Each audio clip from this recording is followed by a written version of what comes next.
Hey guys, welcome back into another video, and today I'm going to show you guys my Hildryn build. Recently, Digital Extremes have came up with this new Warframe, which is a new shield based cyborg team Warframe. And honestly, Hildryn, she is a very unique Warframe, one of a kind and definitely very thick. I mean, a very fun Warframe. I think most of you have already known Hildryn has no energy pool, because she doesn't need to use energy to cast her skills. Instead, she uses her shields. This is the reason why Hildryn has the highest base shields amongst all Warframes in the game. And any energy orb you pick up will recharge her shields instead. And this automatically means Arcane Energize isn't needed in this build. And speaking about the build, it will be shown on this timestamp. Because in this video, I have a lot of housekeeping to do for this Warframe because it's particularly new and also her abilities are quite overlooked by the community. Before we start, I just want to let you know how to get Hildryn. Earlier today when I made this recording, an update has dropped on Warframe. The gateway console which lies on this part of the map can be now accessible. In other words, we can finally go behind that door and take down the exploiter orb. And Hildryn's components are dropped from the exploiter orb, Hildryn's systems being the rarest component. Now let us start with the housekeeping, or basically to make you guys understand what her skills actually do. First of all, let's go through her passive, which is quite unique and very useful. Again, it's overlooked by the community and I don't think many people realize this. Overshields actually protects her health pool. If you don't know what overshields are, it's very commonly referenced as purple shields. They are essentially extra shields. Now back to the passive. What I mean by protects her health pool is basically damage types like slash or toxin will not bypass shields, nor it will directly deal damage to her health. Now what if your overshields deplete? Well, any amount of damage that you take on the previous hit will be nullified and your regular shield pool won't take any damage. The same goes for your health pool as well. For example, bombards. Their rockets can deal a lot of damage. On higher level missions, most of the time it can one-shot a lot of Warframes. But definitely not for Hildryn, because even if the bombard's damage is higher than Hildryn's shield and health combined, Hildryn's overshields will basically protect her from dying. It's just like the mod Quick Thinking but without the use of energy.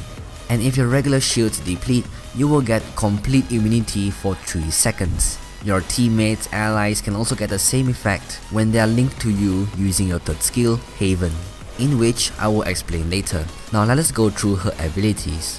First of all, BALEFIRE. It's basically Iron Man's blasters or a pocket rocket launcher. It's a toggleable ability, so when you press 1, it will bring out the BALEFIRE charger, which is the pocket rocket launcher I mentioned just now. And it is the main source of damage for Hildryn. This is because the BALEFIRE charger actually appears as a separate weapon in your arsenal, so you can actually make a BALEFIRE charger build by putting in mods. And finally, this can be charged for extra damage, but it will not increase the AoE damage radius, in other words the blast radius of BALEFIRE charger. The next skill is Shield Pillage. Basically it steals a percentage of armor or shields from enemies to regenerate her own shields, or to add over shields. When your teammates or allies are in range of Shield Pillage, it can completely debuff them from negative status effects, for example, toxin, bleeding, and much more. This skill can possibly save people's lives. Not all the time, but it can still work great. Her third skill, which is Haven.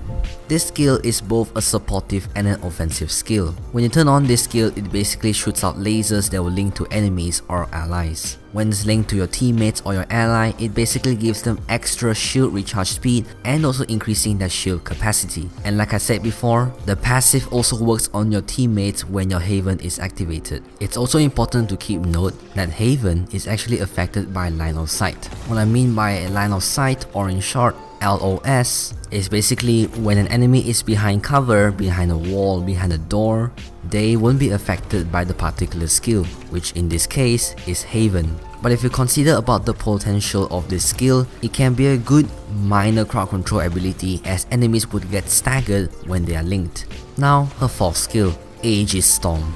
This is that one skill that makes her like Iron Man. It's a main crowd control ability. It works well with Haven, and what this skill does is that it lifts enemies up and deals radiation damage towards them. While enemies are lifted up, they also have chances to drop energy orbs. And that chances, well, it's RNG. Nobody knows the exact chance of dropping extra energy orbs, but it's probably not affected by power strength or anything else. This increased chance for getting energy orbs can be used for recharging your shields, but it's not significant enough because frames like Equinox or Trinity, which can heal Warframes, they are much better at doing this job, which is to heal Hildryn. If you hold your jump key, you can actually hover upwards. And when you hover upwards, the radius of Aegis Storm will become smaller while damage will increase. However, there is a limit of how high you can hover. And if you actually go too high, you will just slowly glide downwards. And to be honest, it really just feels like Iron Man. And if you want to make that experience more Iron Man-ish, you can activate your BLVKSTN charger and it will become your only usable weapon when Aegis Storm is activated. And about your second skill, Shield Pillage, you can't use it when your fourth is activated. Before we go into the build, I just want to talk about Hildryn a little bit more. Her skills, on paper it sounds very strong, very capable of doing crazy stuff, but in reality, it's not good as what you think. For those people who seek for the best builds out there, I call them the min-max enthusiasts. Hildryn, unfortunately, is still not a warframe that can replace current ongoing metas for crowd control warframes and also DPS roles. However, she's also not that bad either because she's a very fun to use warframe. Especially the sound effects and the visual effects design, it sounds satisfying and looks satisfying to play. Her first skill is good in certain cases, like when you don't have a weapon that can deal AoE damage. You can pull out the BLVKSTN charger and just to blast some things up. And I think people would appreciate having this warframe in certain missions, as her fourth skill and third skill can provide some crowd control and some support, which people always overlook. Now let's talk about the build. The build is 2 or 3 FORMAS, and I actually made a small mistake here. I accidentally put the wrong polarity for the Excellence slot. It's not supposed to be this double dashes, which is the generic polarity. It's supposed to be either a V or a D slot, which is Madurai or Naramon respectively. Anyway, the focus of this build will be mainly on survivability and a bit of crowd control. Of course, it's not common to see fast deflection in most Warframe builds. However, for the case of Hildryn, it is definitely recommended because fast deflection basically increases shield recharge rate. And since Hildryn uses shields as energy, this mod acts like an energy regen mod for Hildryn. This build is definitely not focused on power strength because her skills can't do significant damage. Of course, her first ability can do something, it can do a lot of damage, but the thing is, 100% power strength is more than enough because it really depends on the build you're running with the BLVKSTN charger. And for the arcane selection, I'd recommend arcane AEGIS and arcane barrier.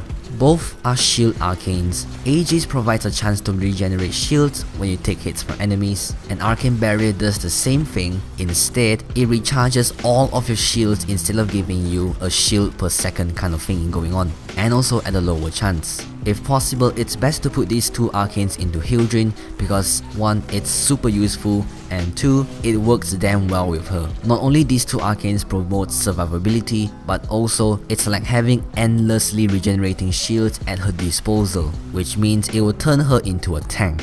A thick ass whooping tank. And what about synergies? This warframe is good on its own already because her first skill can do some pretty good DPS, her third and her fourth skill can do some good crowd control. Basically, she can be a solo frame. But if Hildryn was placed in a team, Speed Nova would be a good choice because enemies that are affected by Molecular Prime will basically run towards you and you will get trapped because of her Aegis Storm, which essentially disables enemies by lifting them up and deals damage to them. It's a mini CC Warmu combo. And that's pretty much it because I can't think of any other good synergies. So yeah, that's it for today's video. Thank you everyone for watching this video. If you guys found this video informative, then be sure to leave a like, write a nice comment, and please consider subscribing. If you want to support me, then be sure to check out my Ko-fi page. The link is in the description below, so you can check it out later. And now it's definitely more than 10 minutes, so now I can get that sweet revenue from my YouTube videos. Just kidding. Anyway, once again, thank you for watching this video and I'll catch you guys in another video. Goodbye.